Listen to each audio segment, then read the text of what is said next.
Greetings, Earthlings, wisdom keepers, wisdom seekers. Welcome back to WizdomDropz, your source for daily drops of wisdom and self-guided astrology. Meow. My name is Tonia, and today we are discussing the Virgo full moon for you water signs. It is happening this Saturday, the 27th, of February 2021. So if you are a Pisces, a Scorpio, or a Cancer, ascendant, sun, or moon, then this video is for none other than you. By the end of it, you water sign people will have an understanding of what you can expect over the next month of celestial activity. This is like your vibe report, you feel? And I have a special place in my heart for water signs because I feel appropriately worded enough that you all are the most empathic people who actually you do feel, you have feelings. And sometimes as somebody with a lot of water energy in my chart, I know how it's like to encounter people who don't have a lot of water energy in their chart. And it's like this weird, like, what the fuck is wrong with you? Like it sounds so harsh, but I'm not trying to be harsh, but it's just kind of like you don't really feel things. Like there's something weird about that. You know what I mean? So anyway, I digress. We got the feels out here as the water people, we the water tribe, we all get each other on that level. But with that said, before I do jump into all the juicy forecasts for each one of those signs, and do watch for your ascendant, sun, and moon because they all play relevant roles in your life experience. I just want to make a couple quick announcements. Number one, if you are new to this channel, welcome. You can join us. You can subscribe, hit the like button to show support, to help this information get out to a wider audience and just grow the conscious community of astrologers on the interwebs. Another thing is that if you personally are trying to master astrology, trying to understand astrology, you're just starting off, you're already kind of into it, wherever you are in that spectrum, but you just need to get your act together. You need to understand the nuts and the bolts and the system of astrology once and for all so that you can have that solid foundation and move on from there. Then I am announcing to you specifically, you, that I am enrolling people again for another cohort of the WizdomDropz Astrology School. It is going to be so dope. I just graduated a group of people. They're all just deeply beautiful beings. I'm really impressed with what they've done as well over a relatively short amount of time. And this particular program is going to be lasting for longer. So it's about 26 sessions. So anyway, I can give you more details about that, but really if you want to know more, just click the link down below to schedule a call with me and we'll see if it seems aligned and like a good fit. Okay. Ooh, but before I get into the horoscope, one more quick announcement. If you want to learn more about astrology and see one or two of my students actually featured in an upcoming live free webinar, there is such an event happening this particular Saturday on the 27th, on the time of this full moon at 6 p.m. Central Time to 8 p.m. Central Time. We are going to be hanging out live in a Zoom sesh. All you got to do to join us and nerd out about astrology and talk about the stars and life events and just what's been going on. You want to kick it astro style. All you got to do is email me at the Gmail address in the description box with 411 in the title. And from there, I will send you that Zoom link so that you can join us and come hither. It'll be super fun, super dope, super looking forward to it. It's going to be an absolute outrageous blast. So definitely, please, if you feel aligned with our content, it's totally free of charge. That's all you got to do. Join us. Okay, cool.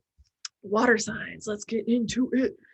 Let's get into it. We're going to start with Pisces. Pisces, if you are a Pisces ascendant, sun, or moon, then this is your forecast. So right away, Pisces, holy guacamole, you have the full moon in your 7th house.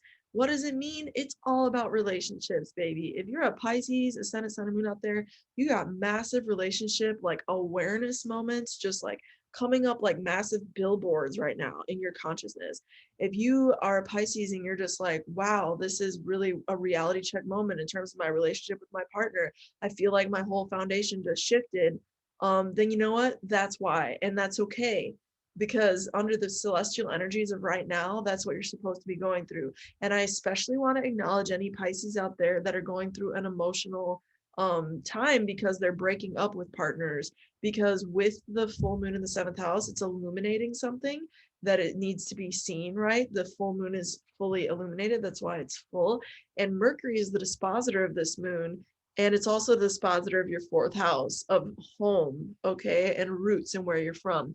And Mercury transiting right now under this full moon is in your 12th house, Pisces. So you see how Mercury is in the 12th house from you, if we're putting you as the whole first house here. With that said, you could be losing things in relationship to relationships, or you could be losing things in relationship to your home and where you grew up. You're like real anchor point in the world, Pisces, because the 12th house where Mercury is transiting right now, you can see right here, is the house of loss, is the house of subconscious events as well. So I think subconscious things are coming to the surface through partnerships. You see how we combine this? Mercury is a representative of this house and it's transiting this house. So it stands in and infuses the experience of relationships, seventh house, the experience of home environment and where you're from, fourth house. So all that to say, I think a lot of Pisces people are really coping with a deep, profound shift. And Pisces, this could be something that's been ongoing that you are just now really like walking into. You're just now really like vibing into the reality of what has been going on for especially the last month. But really, I mean, if you want to look at it from a larger spectrum, the last 6 months since there was a full moon in Pisces, and this was switched where the sun was in Virgo and the moon was in Pisces. So that's just a little celestial cycle download for you. If you want to learn more astrology for real, I am enrolling people actively for my course upcoming. It starts in May. It's right around the corner. So you can schedule a call with me, Pisces, if you want to get into the real nitty-gritty astrology of it all. But, you know, one of the other things I'll leave you with, Pisces, is that spiritual work is prime right now, and you have benevolent influence there with Jupiter and Venus. I really want to leave you on a super sweet note. Venus is in your first house, Pisces, and it is an excellent, stellar dignity. So Venus is blessing you, if you're a Pisces ascendant, sun, or moon, with her benevolent grace, with her love, with her blessing of artistic expression and creation, and really just pure romantic kind of empathy and compassion. That's the best of Venus and Pisces. That's why Venus loves being in Pisces.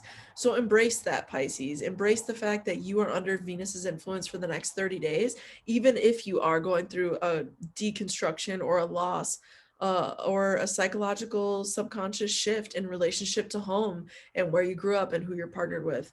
There's so much I could say about any given chart, but join us. Don't be shy under this very moon this Saturday, y'all. All you got to do is send me that email with 411. I will send you that linked directly back to your inbox. Awesome. With that said, we are going to move on to Cancers. Cancer, if you are a Cancer ascendant, sun, or moon, then this is your forecast for the next month, Cancer. So let's just zoom in here so our screen is nice and focused. Okay, if you are a Cancer ascendant, sun, or moon, first off, wow, you have a full moon in your third house. Are you a Cancer who's been learning new skills? Are you a Cancer who's been working on communications? Are you a Cancer who has a lot of like interesting thoughts lately about how you want to communicate yourself to the world, to others in your life, to friends in your life, to people in your immediate local neighborhood environment? These are all third house themes, and the moon is there in the sign of Virgo, illuminating how do you constructively, proactively, pragmatically deal with the things that you want to deal with. Also, the third house is the house of business in ancient astrology. It is the house of the goddess in ancient astrology, if you're not already familiar with this, and it's actually associated with the moon. So because the goddess in astrology is the moon, you understand? So to have a full moon in the third house is particularly moon-ish. If and you as a Cancer, it's even more meaningful because you are ruled by the moon. You are the moon sign. You are the only sign ruled by the moon. So you are really going to be, I think, experiencing a profound change and awakening. And even though the third house is a succedent house, meaning that, or excuse me, a cadent house, meaning that it falls away from an angular house and that it's something that diminishes, I think that this is going to be something that has more of a long-term kind of like influence. I feel as though even though it has this like diminishing quality to it, it also inherently has this waxing quality to it. That, and I'm talking in moon language for all my moon people out there, you know what I mean, Cancers? Because the moon waxes and the moon wanes, and it comes in and it goes out, and that's how it is, and it starts new and it grows fresh and fat and old and full in what it is. So right now the moon is expressing itself fully in your third house of communications and small businesses. So if you are going into a small business for yourself, if you are a Cancer who's been working on communicating or even sibling relationships, this is a moment of recognition and awareness for what it is that you have already done there, what it is that needs to be done there. Okay, Cancers.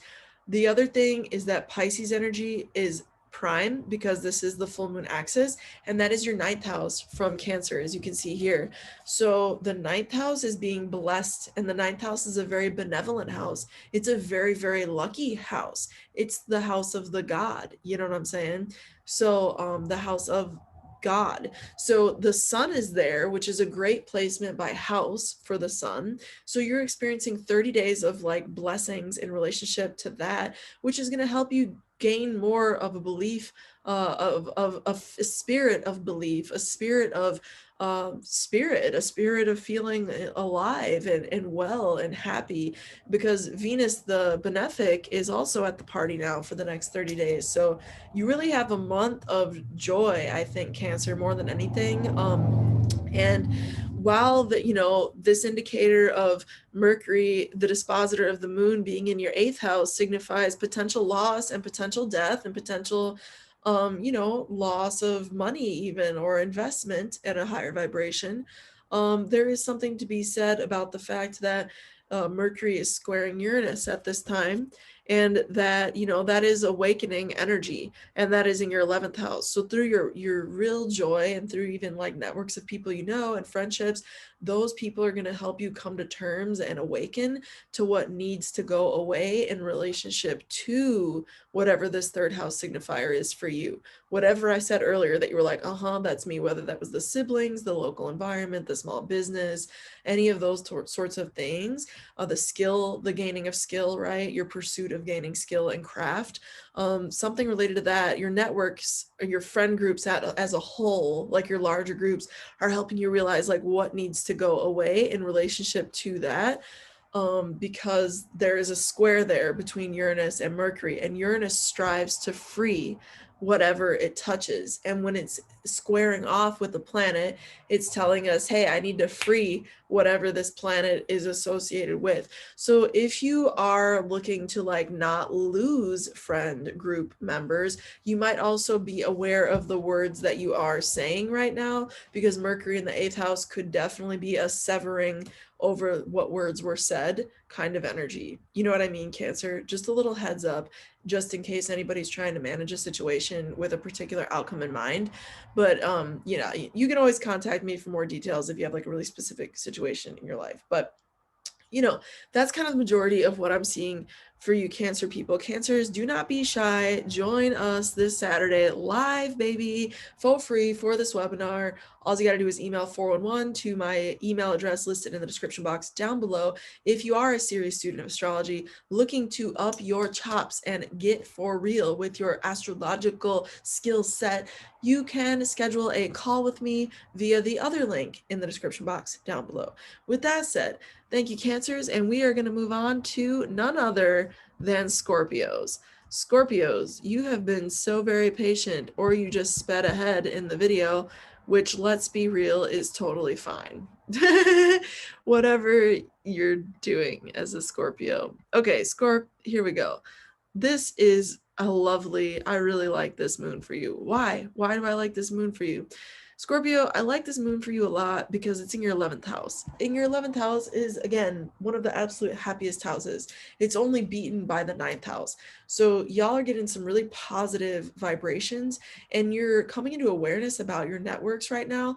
Virgo full moon, it's a full moon. It's something is illuminated. It's a big spotlight on the cosmic consciousness that is your 11th house, Scorpio. So your 11th house themes of networks, groups that you're a part of, associations that you're part of, loose affiliated networks of people that aren't even incorporated under any specific title, but just know each other, like weird little networks. That is the 11th house. Also, people you align with over beliefs, like allies, people you feel are allies. Those sorts of beings right now, something in relationship to them, Scorpio, is being illuminated to you. You are, in other words, being put up on some knowledge in relationship to those groups that is not previously, it was not previously aware, you were not previously aware of that information. So I think that that's going to be something that really proves to be true for you as a Scorpio over the next month or so. You're going to be finding out some deeper truths and real shit, just like what's been going on in relationship to this 11th house. Now the plot gets interesting because the ruler of that 11th house is Mercury. The ruler of the full moon, in other words, is Mercury. And in your chart, Mercury is transiting the 4th house of home and roots and where you came from.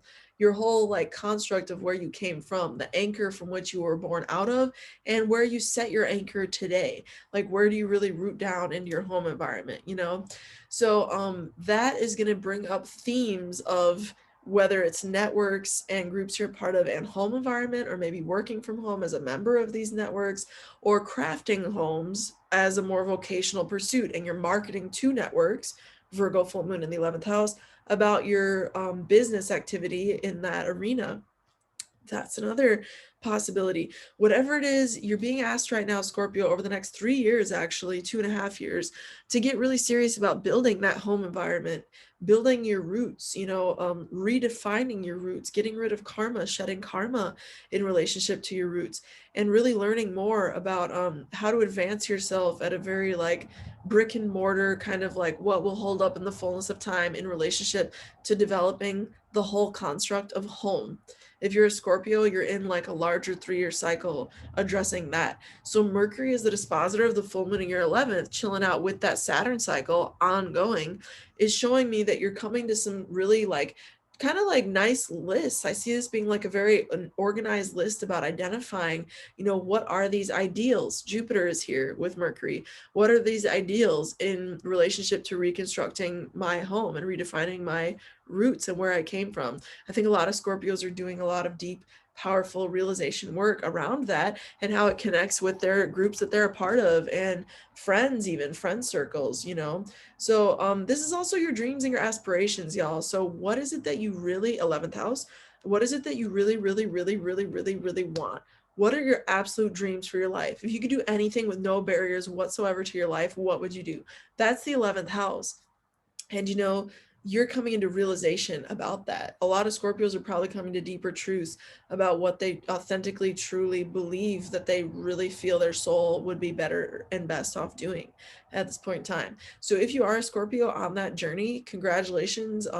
You're going to find, let me tell you a little helpful breadcrumb to get you there. You're going to find that process is supported, Scorpio, by more of like an engagement with the home front, because Mercury is the dispositor of that moon is in the 4th house. So use home-based like activities, like you're just chilling at the crib writing things down.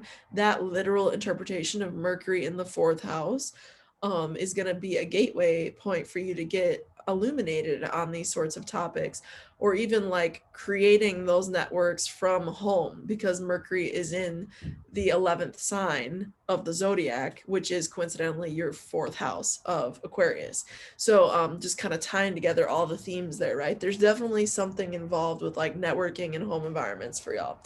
With that said, Scorpio, the other thing is this beautiful benefic energy. You just had Venus gracefully just strut on into your 5th house for the next 30 days. So it's a really pleasurable month to just get creative, get artistic, get out the paint, get out the acrylics and the oils and the gel pens and whatever you're into. Just get into that and just really like enjoy creating, get messy, get fun. It's really great for play and escapism in the highest vibrations, even romantic pursuits. If you're a Scorpio and you're dating somebody or you're having like a fling or whatever, this is really good energy to enjoy some of that. Passions are high. Venus is continually it's still in square with Mars, but it's really not the tightest degree orb at this point. So passion's probably already kind of peaked and ran high if you were like splitting up or something tremendously like, happened. But, with that said, Scorpio, you do have Uranus in the 7th house. So relationships can be epiphany bringing, but also very brief at this point in time, because Uranus tends to be very unstable. It's a very like electric, like I have form through that which I channel kind of energy. And it's very sporadic as a result, because if the conduit runs out, so does the energy. So anyway, all that to say, like, don't have super high expectations would be my recommendation around the long-term durability of a relationship at this particular 30-day cycle that is the next month with Venus in the fifth. It can give you a lot of illusion and fantasy about what would be nice, what would be like really great, and you can project that onto the person you're with and have it not really be true.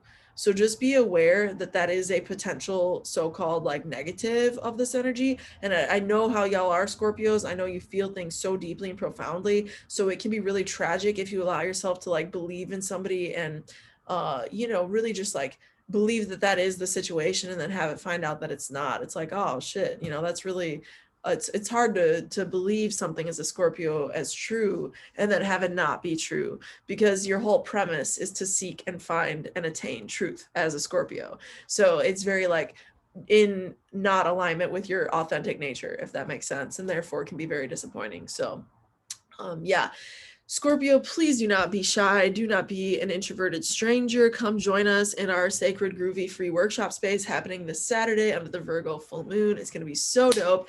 Again, just email 411 in the subject line to the address down below. If you're a Scorpio looking to seriously up your chops and learn astrology once and for all, then you can book a session, call rather, with me about astrology school. And again, the link for that is down below. With that said, until next time, may the stars be with you. Peace.